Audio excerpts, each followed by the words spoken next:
Good morning my dear students. I hope कि आप लोग सब बहुत अच्छे होंगे अपने घरों में। आपके एग्ज़ाम्स बहुत अच्छे गए होंगे। साइंस में आप सभी के बहुत अच्छे मार्क्स आए, ऐसा मैं चाहती हूँ।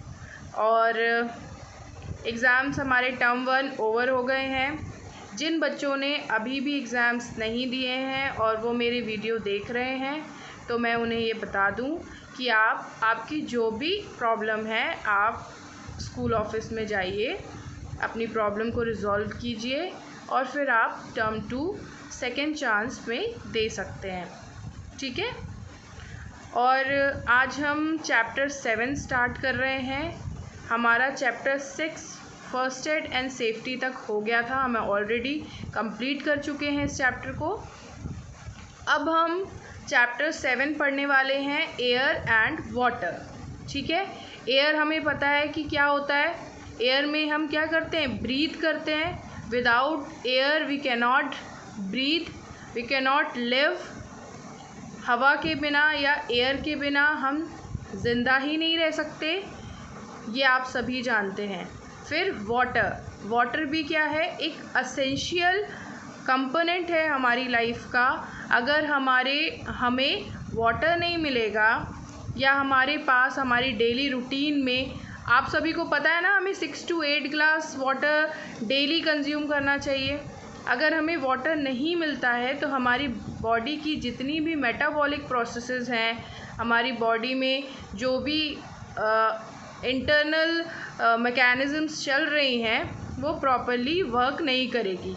डिहाइड्रेशन हो जाता है, डॉक्टर्स बोलते हैं हमेशा डिहाइड्रेशन हो गया है। डिहाइड्रेशन की वजह से हमेशा सर में दर्द होता है, कुछ ना कुछ होता है। ठीक है।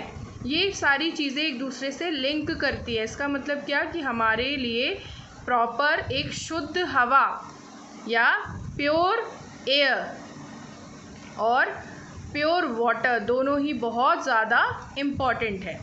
ठीक है। अब हम अपने टेक्स्ट बुक की ओर बढ़ रहे हैं। अभी हमने बस छोटा सा इंट्रोडक्शन इस चैप्टर का लिया। अब हम इस चैप्टर को आपके टेक्स्ट बुक के अकॉर्डिंग पढ़ने वाले हैं। ठीक है। इसलिए आप लोगों को अब अपनी नोटबुक खोलना है और उसमें ध्यान से देखना है कि क्या मैं आपको समझाना चाह रही हूँ। और बच्चों, आपको मैं हिंदी में भी बोलती हूँ और इंग्लिश में भी बोलती हूँ, इसीलिए वीडियो को अच्छे से सुनिए। ठीक है। चलिए अब हम बुक की ओर बढ़ते हैं। Chapter number 7, air and water, page number 68. In this picture we have to see 4 different activities. First, in the first picture, a girl play with balloons. In the second picture, hot air balloons flies. In the third picture, an aeroplane flies. Fourth picture shows children play with kite. So, here is some question about the picture. What is common among the pictures shown here? इन सारे pictures में क्या common है? Air is common among the pictures shown here. What does a kite need to fly? Air does a kite need to fly? Where do balloons fly? In the air. Air is an important component which is needed to perform different activities. Air एक बहुत important component है, उसकी वजह से ही हम different activities perform कर पाते हैं। प्लांट्स को एयर की ज़रूरत क्यों है? उनकी ग्रोथ के लिए। और ह्यूमंस एंड एनिमल्स को एयर की ज़रूरत क्यों है? For breathing, for respiration. Air is important for plants to grow and for humans and animals to breathe. We cannot live without air even for a minute. We cannot live without air because we breathe in air. Atmosphere. Air is present all around us, air हमारे चारों तरफ present है। This blanket of air that surround the earth is called atmosphere. ये blanket air क्या है, air हमारे चारों तरफ फैली हुई है और उसी एयर की ब्लैंकेट क्यों बोल रहे हैं, क्योंकि वो हमें ओढ़े हुए है, हमें चारों तरफ से घेरे हुए है। That surrounds us, that's why we called the blanket of air that surround the earth is called atmosphere. ठीक है, अर्थ को घेरे हुए है, हमें घेरे हुए है, इसीलिए हम इसे बोलते हैं the blanket of air that surround the earth is called atmosphere.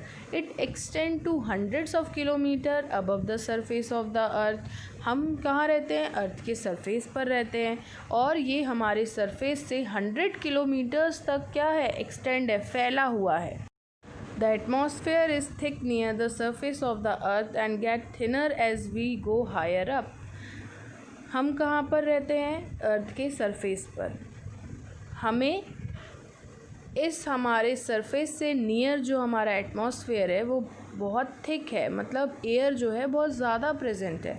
लेकिन जैसे ही हम कहाँ जाते हैं, हायर एरियाज़ में जाते हैं, मतलब जैसे ही हम ऊंचाई पर जाते हैं तो एयर जो है वो कम होने लगती है, एटमॉस्फेयर जो है वो थिनर होने लगता है।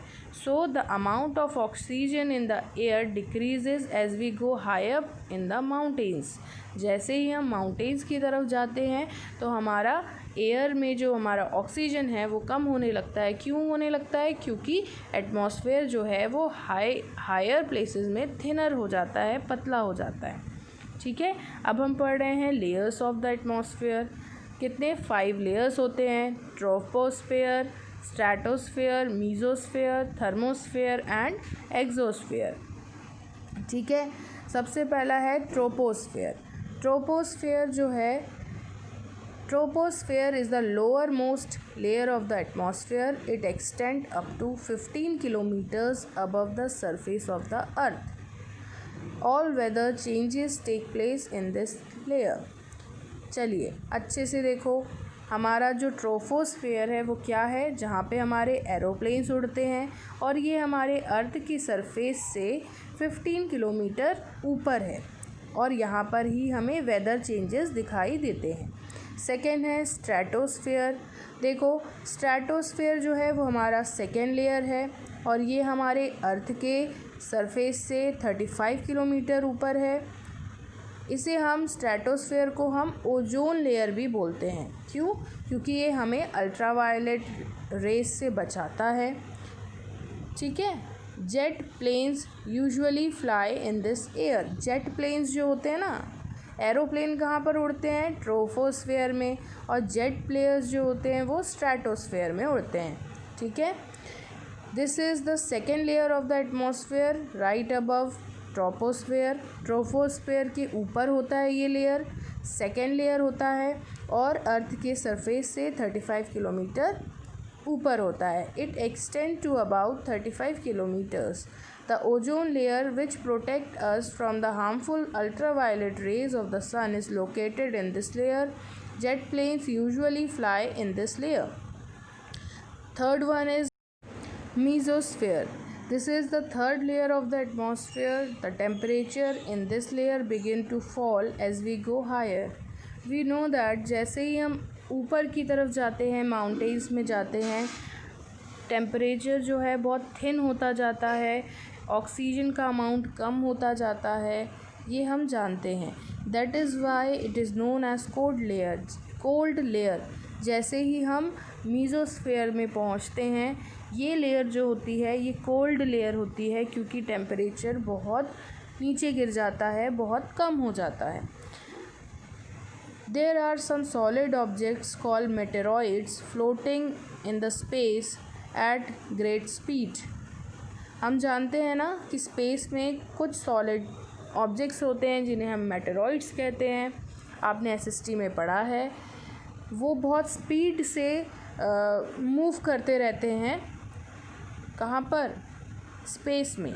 ठीक है, अगर कोई भी मेटेरॉइड्स अर्थ के साथ कोलाइड कर लेता है, टकरा जाता है, it could cause great damage to life on earth. ठीक है, ये अर्थ में लाइफ को बहुत डैमेज कर सकता है। However due to the presence of atmosphere की प्रेजेंस की वजह से most of these objects burn up in the sky. Atmosphere हमें क्या करता है, प्रोटेक्ट करता है, और एटमॉस्फेयर की वजह से ही ये जो ऑब्जेक्ट्स जो हमारे अर्थ तक आने की कोशिश करते हैं वो हमारे एटमॉस्फेयर में ही बर्न अप हो जाते हैं, जल जाते हैं। दिस हैपन्स इन द मीज़ोस्फेयर, और ये किस लेयर में होता है, एटमॉस्फेयर के मीज़ोस्फेयर लेयर में होता है। ठीक है, चलिए अब हम नेक्स्ट पेज की तरफ बढ़ रहे हैं, पेज नंबर 79, और हमें पढ़ना है 4th layer which is thermosphere. ठीक है, thermosphere is called the hot layer. ठीक है, अभी हमने जो पढ़ा था मीज़ोस्फेयर, वो कौन सी लेयर थी, कोल्ड लेयर। अब ये जो हमारा थर्मोस्फेयर है उसे हम क्या बोलते हैं, hot layer, because it is characterised by high temperature. यहाँ पर क्या होता है, टेम्परेचर बहुत होता है। Space shuttles orbits in this layer. ठीक है, space shuttles orbit in this layer. ठीक है, जो हमारे ऑर्बिट्स होते हैं ना, आप लोगों को पता होगा, जो हमारे सैटेलाइट्स वगैरह लॉन्च होते हैं वो किस ऑर्बिट में होते हैं। ठीक है, और वो ऑर्बिट्स इस लेयर में होते हैं। थर्मोस्फेयर्स कंटेन द आयनोस्फेयर, और ionosphere is the region of atmosphere that reflects radio waves. ठीक है, क्वेश्चन क्या है, where is ionosphere present, in the thermosphere contains the ionosphere. ठीक है, थर्मोस्फेयर में आयनोस्फेयर होता है, और आयनोस्फेयर करता क्या है, आयनोस्फेयर एक ऐसा रीज़न है जहाँ पर क्या होता है, हमारे रेडियो वेव्स जो हैं वो रिफ्लेक्ट होते हैं। ठीक है, this help in the transmission of radio signals over long distance, जिसकी वजह से ही हम रेडियो सिग्नल्स जो हैं वो एक जगह से दूसरे जगह तक ट्रांसमिट कर पाते हैं। फिर ionosphere is a part of the thermosphere. The radio signals transmitted from the earth are reflected back to the earth by this layer. So long distance radio communication is possible because of the ionosphere. ठीक है, long distance में होने वाला communication एक दूसरे तक कैसे पहुंचता है, आयनोस्फेयर की वजह से, क्योंकि आयनोस्फेयर ही एक ऐसा रीजन है जहाँ पर क्या होता है, रिफ्लेक्शन होता है रेडियो वेव्स का, और उन रिफ्लेक्शन की वजह से ही हम चीज़ों को, बातों को या वेव्स को सुन पाते हैं। एग्जोस्फेयर क्या होता है, this is the outer most layer of the atmosphere, सबसे आउटर मोस्ट लेयर होती है। The air is very thin in this layer, इस लेयर में जो एयर होती है वो बहुत कम होती है, बहुत थिन होती है। Beyond the exosphere is the vast empty space called the outer space. Exosphere के बाद ही हम क्या बोलते हैं, आउटर स्पेस बोलते हैं, क्योंकि वहाँ पर that area was very vast and empty. There is no air in this space. The earth attracts everything toward itself with a force called gravity. ठीक है, अर्थ जो है वो अपनी तरफ सब चीज़ों को खींचती है, अट्रैक्ट करती है, उस फोर्स को हम ग्रेविटी कहते हैं। It is this force that cause a ball thrown upward to fall down. अगर हम किसी बॉल को ऊपर की तरफ उछालते हैं तो वो नीचे की तरफ आती है, क्यों, due to the force of gravity. It also keeps us grounded so the surface to the surface of the earth. ठीक है, हम अर्थ की सरफेस पर खड़े रहते हैं, बैठते हैं, या हम जो भी एक्टिविटी परफॉर्म करते हैं वो क्यों करते हैं, क्योंकि एक फ़ोर्स काम करता है जिसे ग्रेविटेशनल फोर्स कहते हैं। Again it is gravity that holds the atmosphere around the earth. Earth के अराउंड एटमॉस्फेयर को भी ग्रेविटी ही होल्ड करके रखती है। ठीक है। इसीलिए ग्रेविटी जो है वो एक मेजर फैक्टर है सारे फोर्सेस को चलाने के लिए या सारे चीज़ों को, सारे एक्टिविटीज़ को होल्ड करने के लिए। Importance of atmosphere. The atmosphere sustain life on earth by providing oxygen for breathing. It is also provide carbon dioxide to plant for making food. Atmosphere में present oxygen से animals और humans breathe करते हैं और plant जो है carbon dioxide atmosphere से लेता है और अपना फूड बनाता है और अपना ग्रोथ शो करता है। The ozone layer in the atmosphere absorb the harmful ultraviolet rays to sun of the sun, thus prevents these rays from reaching the surface of the earth. Atmosphere में ही हमारा ozone layer present है और उस ozone layer में क्या है, ऐसे powers हैं जो हमें अल्ट्रावायलेट रेज जो कि सन से आ रही हैं उनसे बचाते हैं। The atmosphere absorb the excessive heat of the sun so that the earth does not get overheated during the day. Atmosphere क्या करता है, सन से आने वाली रेस को एब्जॉर्ब कर लेता है जिससे कि जो हमारा अर्थ है वो दिन के समय में बहुत ज़्यादा हीट नहीं हो पाता, बहुत ज़्यादा ओवर हीट नहीं हो पाता। It retain the heat at night so that the earth does not freeze. और ये क्या करता है, रात में अर्थ को क्या करता है, वार्मथ देता है जिससे कि रात में हमारा जो अर्थ है वो फ्रीज़ ना हो। ठीक है। फिर the atmosphere help in recycling water through the water cycle. Atmosphere किस में हेल्प करता है, रिसाइकलिंग वाटर साइकिल को परफॉर्म करने के लिए भी हमारी हेल्प करता है। इस वीडियो में हम इम्पोर्टेंस ऑफ एटमॉस्फेयर तक ही पढ़ रहे हैं। नेक्स्ट वीडियो में हम कंपोनेंट्स ऑफ एयर के बारे में पढ़ेंगे। जिस भी बच्चे को कुछ भी अगर डाउट है तो वो क्लासरूम ऐप में कमेंट करके पूछ सकते हैं। Thank you, have a nice day.